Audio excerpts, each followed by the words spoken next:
26 अप्रैल 2024 को कर्नाटका की 24 सीट पे इलेक्शन होने थे और इलेक्शन होने में सिर्फ 5 दिन बचे हुए थे और चारों तरफ हर एक पार्टी जो थी वो अपनी इलेक्शन की कैंपेनिंग कर रही थी। अब इसके बाद डेट आती है 20 अप्रैल 2024। अब इस दिन होता क्या है कि जो हसन कॉन्स्टिट्यूएंसी थी जहां से प्रज्वल रेवन्ना खड़ा था, यहां पे कुछ अननोन लोग आते हैं और घरों में, मार्केट में, बसेस, ट्रेन, हर जगह पेन ड्राइव फेंक के चले जाते हैं। अब शुरू में तो लोग कंफ्यूज थे कि ये पेन ड्राइव में है क्या, क्योंकि हर जगह पे पेन ड्राइव पड़ी हुई मिल रही थी। और फिर इसके कुछ टाइम बाद कुछ लोगों ने पेन ड्राइव को लगा के देखा और जैसे ही उन्होंने पेन ड्राइव लगाई उनके पसीने छूट गए। उस पेन ड्राइव के अंदर 2976 वीडियोस थी, जिसमें उनके एरिया के सांसद प्रज्वल रेवन्ना जो थे वो खुद उस वीडियो में दिख रहे थे और उस वीडियो के अंदर वो खुद ही उसको शूट कर रहे थे।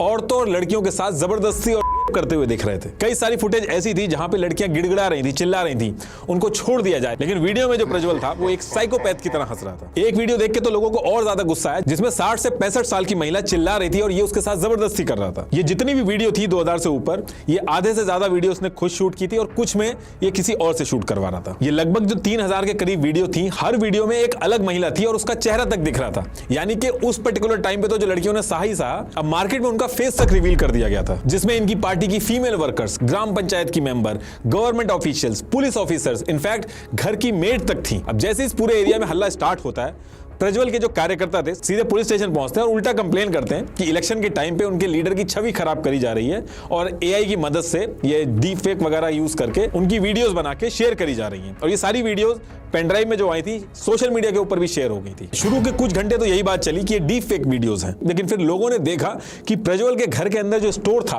वो भी उस वीडियो में दिख रहा था। कपड़े, बैठने का स्टाइल, आसपास की जो चीजें रखी हुई थी सब एज इट इज थी। तो लोगों को ये लगने लगा कि जो वीडियोस हैं ये रियल है। अब एक तरफ 26 को इलेक्शन होने जाने, एक तरफ ये सारी बातें चल रही हैं, वीडियोस चल रही हैं, दूसरी तरफ प्रज्वल रेवन्ना जो हैं वो लोगों के घर जा जाके वोट मांग रहे हैं, औरतों की सुरक्षा पे भाषण दे रहे हैं, बैक टू बैक रैली कर रहे हैं। तो ये सारी चीजें चलती रहती हैं। इसके बाद 26 अप्रैल 2024 को इलेक्शन होते हैं।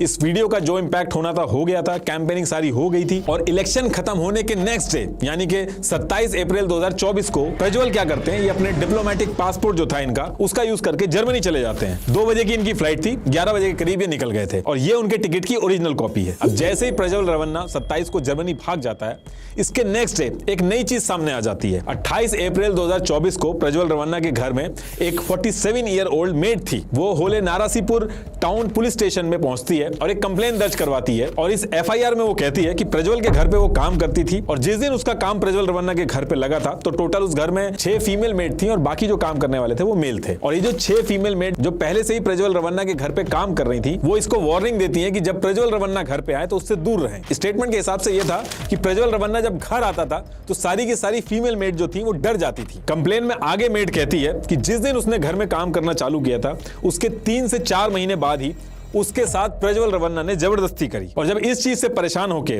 उसने प्रज्वल के फादर एसडी रेवन्ना के पास कंप्लेन की, उसके पास गई और उसको सारी चीजें बताई, तो उसके फादर ने उसकी हेल्प करने की बजाय उल्टा उसके साथ जबरदस्ती करना स्टार्ट कर दिया। तो इसलिए एफआईआर के अंदर बाप और बेटे दोनों के नाम लिखवाए इस मेड ने। और इस कंप्लेन में आगे ये भी बोलती है वो कि वो चुपचाप कई दिनों तक ये चीजें सहती रही क्योंकि उसको जान का डर था। और एक दिन किसी काम से उसकी बेटी प्रज्वल के घर आई तो प्रज्वल ने उसका भी नंबर लेके वीडियो कॉल करना उसको स्टार्ट कर दिया। और यही वो टाइम था जब उसकी लड़की को परेशान करने लगा तो मेड ने वहां पे काम करना छोड़ दिया और जो उसकी लड़की का मोबाइल था उससे ब्लॉक करवा दिया। इस कंप्लेन में पुलिस ने और बाकी लोगों ने यह भी पूछा कि इस समय आप क्यों कंप्लेन करने आई हैं, तो उसने कहा कि जैसे ये वीडियो वाली सारी खबरें सामने आई तो मेरे अंदर भी हिम्मत आ गई और मैं आके कंप्लेन कर दी। और फिर इस कंप्लेन के साथ ही प्रज्वल रेवन्ना और उसके फादर के ऊपर under IPC section 354A, 354D, 506, 509 के तहत एफआईआर दर्ज हो जाती है। अब इसके बाद क्या होता है कि सेम वीक में कर्नाटका की वुमेन कमिश्नर चीफ नागालक्ष्मी चौधरी, इनके पास भी ये पेन ड्राइव पहुंचती है। उन्होंने अपने ऑफिशियल स्टेटमेंट में ये कहा है कि मैंने वीडियो देखी है लेकिन पूरी देखने की हिम्मत नहीं जुटा पाई।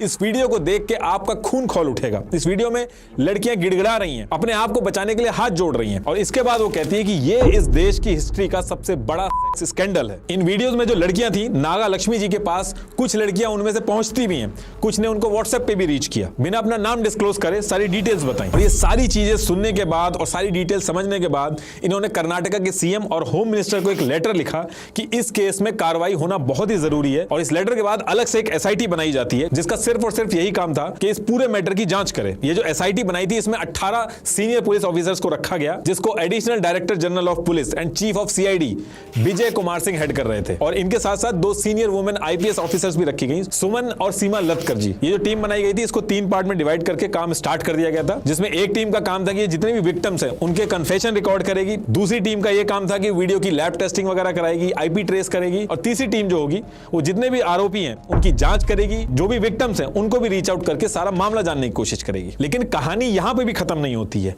इनफैक्ट यहां से एक नई कहानी स्टार्ट हो जाती है, क्योंकि ये जो वीडियोस थी ये पुरानी थी, 4-5 साल पुरानी थी, लेकिन इसको संभाल के रखा गया था, एक स्पेसिफिक टाइम पे पब्लिक किया गया इसको। इन वीडियोस को पब्लिक करने की जो टाइमिंग थी वो इलेक्शन के पास रखी गई और इसी चीज को लेकर पॉलिटिक्स स्टार्ट हुई और जो कहानी बाहर आई वो भी बहुत यूनिक है। एक्चुअली प्रज्वल रवन्ना की जो फैमिली थी उसमें एक कार्तिक नाम का ड्राइवर था, ये इनकी फैमिली का बहुत ही ट्रस्टेड आदमी था, 15 साल से भी ज्यादा से इस फैमिली के साथ ये काम कर रहा था। पहले प्रज्वल के जो पिताजी थे उनके साथ ये काम करता था और फिर आगे चल के प्रज्वल रवन्ना के साथ जाके जुड़ गया था। प्रज्वल रवन्ना की हर एक चीज इसको पता रहती थी, कहा जाता है कि इतना ट्रस्टी आदमी था कि जो बेनामी जमीन वगैरह होती थी वो तक इसके नाम कर दी गई थी और जरूरत पड़ने पे इससे वापस ले ली जाती थी। और ऐसे ही साल 2022 में इस ड्राइवर के नाम होलेनारसीपुरा में 16 एकड़ जमीन जो थी वो इसके नाम कर दी गई थी। और ड्राइवर का कहना है कि सारे पेपर इसके पास है, ये जमीन इसकी है, लेकिन जो लोग जानते हैं उनका कहना है कि जो रवन्ना फैमिली है उन्होंने इसको ये जमीन दी होगी और बाद में जब ये वापस मांग रहे होंगे तो ये इशू कर रहा होगा। तो यही जो 16 एकड़ जमीन थी ये इस पूरी कंट्रोवर्सी की जड़ बनती है। तो अब होता क्या है कि रवन्ना फैमिली जो है इस ड्राइवर कार्तिक से इस जमीन को बेच के पैसे वापस मांगती है और ड्राइवर शुरू में तो कई दिन तक घुमाता है और उसके बाद जब बात हद से आगे बढ़ जाती है तो मार्च 2023 में नौकरी छोड़ देता है। इसके बाद भी इसको कई बार धमकी वगैरह मिलती है, लेकिन ड्राइवर का मन बिल्कुल भी नहीं था इस जमीन को वापस करने का। अब इसके बाद ड्राइवर क्या करता है, कोर्ट में जाता है और जाके वहां पे सारे डॉक्यूमेंट्स दिखाता है और केस कर देता है कि ये जमीन इसकी है और इस जमीन को प्रज्वल रवन्ना जो है वो जबरदस्ती छीन रहे हैं, इससे डरा और धमका रहे हैं। इसमें ये चीज भी मेंशन करता है कि इसको और इसकी वाइफ को किडनैप करने की भी कोशिश की गई। ये जो कार्तिक ड्राइवर था ये प्रज्वल रवन्ना जो था इसके साथ बहुत ज्यादा घूमता था, इसकी एक एक चीज इसको पता थी। प्रज्वल के जो मोबाइल वगैरह थे, जितनी भी डिजिटल चीजें रहती थी, उनका एक्सेस भी कार्तिक ये जो ड्राइवर था उसके पास रहता था। प्रज्वल के मोबाइल में जितनी भी वीडियोस थी इनका कलेक्शन पड़ा हुआ था और ये ड्राइवर क्या करता है उसके मोबाइल में से सारी वीडियोस 2976 वीडियोस जो थी इनको कॉपी करके एक पेन ड्राइव में अपने पास रख लेता और ये जो वीडियोस थी इनकी वजह से ज्यादा उसका कॉन्फिडेंस बढ़ गया था कि ये जो 16 एकड़ की जमीन है अगर वो थोड़ा सा भी रजिस्ट करेगा तो उसको मिल जाएगी। जब ये सारी चीजें चल रही थी तो उस पर्टिकुलर टाइम पे जेडीएस जो थी उस टाइम पे कांग्रेस के साथ थी, तो इसने क्या किया, इसने एडवांटेज लेने के लिए बीजेपी के नेता को कॉन्टैक्ट करने का सोचा। कार्तिक जो ड्राइवर था उसको ये लगने लगा कि अगर ये बीजेपी के किसी नेता के साथ मिलेगा या सारी डिटेल्स बताएगा तो इसको फायदा होगा, वो उसकी मदद करेंगे। तो इसी कॉन्स्टिट्यूएंसी के अंदर ऐसे एक नेता है बीजेपी के, देवराजा गौड़ा, ये नेता भी हैं बीजेपी के और लॉयर भी हैं। इन्होंने पहले प्रज्वल के खिलाफ चुनाव भी लड़े थे बीजेपी की तरफ से, लेकिन हार गए थे। ऐसे एक नेता और था ए मंजू, उसने भी प्रज्वल रवन्ना के ऊपर केस कर दिया था कि प्रज्वल ने जो इलेक्शन के टाइम पे एफिडेविट डिक्लेयर किया है उसमें जो डिक्लेरेशन किया है सारी संपत्ति वगैरह का वो गलत किया है। तो कोर्ट ने इसके ऊपर स्टे लगा दिया था, लेकिन ज्यादा कुछ हो नहीं पाया था। प्रज्वल जो था वो बड़ी आसानी से केस से बच गया था, इनफैक्ट दोबारा भी एमपी के लिए खड़ा हो रहा था वो। तो ए मंजू और देवराजे गौड़ा ये 2 नेता थे जिनको ये रीच आउट करने की कोशिश कर रहा था। तो ए मंजू ने तो आगे चल के जेडीएस ज्वाइन कर ली थी, तो ड्राइवर के पास एक ही ऑप्शन बचा था, बीजेपी के नेता देवराजे गौड़ा। तो ये जो ड्राइवर था इनको रीच आउट करता है, इनसे मदद मांगता है और ये जो देवराजे थे ये इसका केस भी लड़ते हैं। तो इसी पर्टिकुलर टाइम पे जब देवराजे जो थे वो इसकी मदद कर रहे थे ड्राइवर की, तो एक दिन ड्राइवर जो है वो इन सारी वीडियोस और फोटोज के बारे में बताता है कि उसके पास इस तरीके की वीडियोस हैं और एक पेन ड्राइव में उसने रखी हुई है। तो इधर ये सारी चीजें ड्राइवर कर रहा था। दूसरी तरफ प्रज्वल रवन्ना जो थे उनको पता चल गया था कि ड्राइवर जो है वो बीजेपी नेता देवराजे के साथ मिलके केस भी लड़ रहा है और उनको ये भी पता चल गया था कि जो पेन ड्राइव है वीडियोस वाली वो ये बीजेपी के नेता जो देवराजे हैं इनको दे रहा है। अब जैसे ये चीज पता चलती है प्रज्वल रवन्ना क्या करता है, वो 1 जून 2023 को कोर्ट में पहुंच जाता है और कहता है कि उसके कुछ एडिटेड वीडियो हैं एक प्लानिंग के तहत अपने पॉलिटिकल मोटिव्स को पूरा करने के लिए ये बाहर लाई जा रही हैं, इसको यूज करके आगे चल के उनको बदनाम किया जाएगा। अब इन सारी चीजों को लेके जो केस किया गया था किसी आम आदमी ने तो किया नहीं था।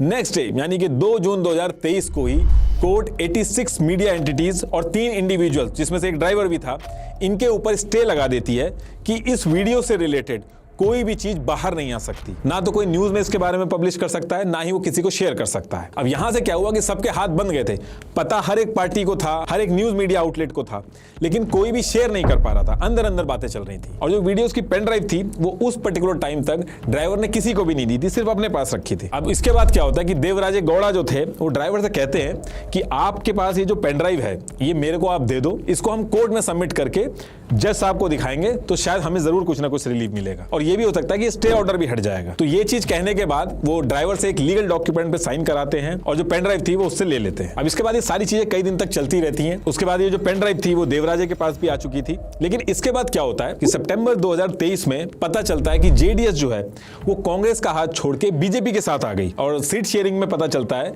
कि 3 में से 1 सीट पे प्रज्वल रवन्ना को खुद खड़ा किया जा रहा है। ये सारी चीजें देख के देवराजे गौड़ा और ड्राइवर जो थे उन दोनों का दिमाग खराब होता है। देवराजे गौड़ा ड्राइवर को समझाते हैं कि कोर्ट से जस्टिस नहीं मिल रहा है तो जस्टिस हमें दूसरे तरीके से लेना पड़ेगा। प्रज्वल को ये जो सीट मिली है उसको हम कैंसिल करवा देंगे, और इसके लिए ड्राइवर भी जो था वो इस चीज के लिए एग्री कर जाता है। और फिर 8 दिसंबर 2023 को देवराजे कर्नाटका के बीजेपी प्रेसिडेंट विजेंद्र येदुरप्पा इनको ये लेटर लिखते हैं। ये उस लेटर की कॉपी है। इसमें लिखते हैं कि बीजेपी के जो एनडीए अलायंस है इसमें ये जो प्रज्वल रवन्ना कैंडिडेट है इसके बहुत सारे वीडियो बने हैं, और ये बहुत ही गलत मूव होगा अगर बीजेपी जेडीएस से बात करके इसको खड़ा होने से रोकती नहीं है। इसमें ये भी कहते हैं कि कांग्रेस के पास ये वीडियो की जो पेन ड्राइव है वो पहुंच चुकी है, और इलेक्शन के टाइम पे बीजेपी और जेडीएस के खिलाफ एक ब्रह्मास्त्र की तरह यूज करेंगे, और इससे बीजेपी की इमेज बहुत ज्यादा खराब होगी। अब इसके कुछ दिन तक कोई खबर नहीं आती है। फिर अचानक से जनवरी 2024 में देवराजे गौड़ा एक कॉन्फ्रेंस करते हैं, और प्रेस कॉन्फ्रेंस में कहते हैं कि उनके पास कुछ ऐसी चीजें हैं जिससे वो रवन्ना फैमिली की रासलीला जो है वो लोगों के सामने ले आएंगे। अब ये जो प्रेस कॉन्फ्रेंस की थी,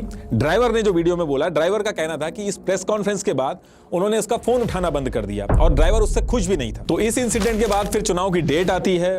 फिर 5 दिन पहले ही अननोन लोग आके पेन ड्राइव वगैरह फेंक देते हैं। अब जब ये सारी चीजें फैल जाती हैं, इलेक्शन हो जाता है, तो सबसे पहले ड्राइवर पे बात आती है कि इसी ने लीक की होगी क्योंकि इसी के पास थी। लेकिन ड्राइवर साफ मना कर देता है।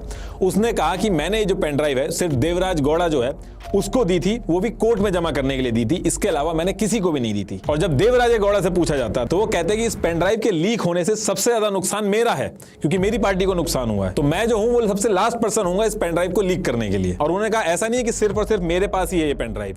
उन्होंने कहा कि जब ड्राइवर कार्तिक मेरे पास आया था तो मैंने उससे पूछा था कि ये जो पेन ड्राइव आप मुझे दे रहे हो ये और किसी के पास है कि नहीं, तो ड्राइवर ने उनको उस टाइम पे बताया था कि ये पेन ड्राइव उस ड्राइवर ने कांग्रेस के प्रेसिडेंट को भी दी है। लेकिन ड्राइवर इस चीज के लिए पूरी तरीके से मना कर देता है कि कांग्रेस को उसने पेन ड्राइव नहीं दी है। और देवराजे ने यही कहा कि इस पेन ड्राइव को वायरल करा के मुझे कुछ हासिल नहीं होगा, ये वीडियो जिस टाइम पे शेयर की गई है उससे सिर्फ और सिर्फ कांग्रेस को फायदा होगा। अब दूसरी तरफ बीजेपी के ऊपर भी क्वेश्चन उठने लगे कि जब आपके पार्टी मेंबर यानी कि देवराजे गौड़ा जो थे उन्होंने आपको लेटर लिखा था तो आपने कोई एक्शन क्यों नहीं लिया, और ऊपर से प्रज्वल रवन्ना जो है वो भी इलेक्शन के तुरंत बाद भाग गया है। तो बीजेपी ने इस पे कहा कि पहली चीज, ये जितनी भी वीडियोस बनी है ये कांग्रेस के टाइम पे बनाई गई, इससे हमारा कोई मतलब नहीं है। दूसरी चीज उन्होंने बोली कि हम जेडीएस के साथ मिलकर सीट शेयरिंग जो है उस पर चुनाव लड़ रहे हैं, और इसमें हमारा कोई डिसीजन नहीं होता कि जेडीएस किसको टिकट दे रही है उस पर्टिकुलर जगह से। ये पूरी तरीके से जेडीएस का डिसीजन था प्रज्वल रवन्ना को टिकट देने का, और जो सरकार है वो कांग्रेस की है स्टेट के अंदर, तो प्रज्वल रवन्ना जो भागा है उसके जिम्मेदार भी वो कांग्रेस को बताती है।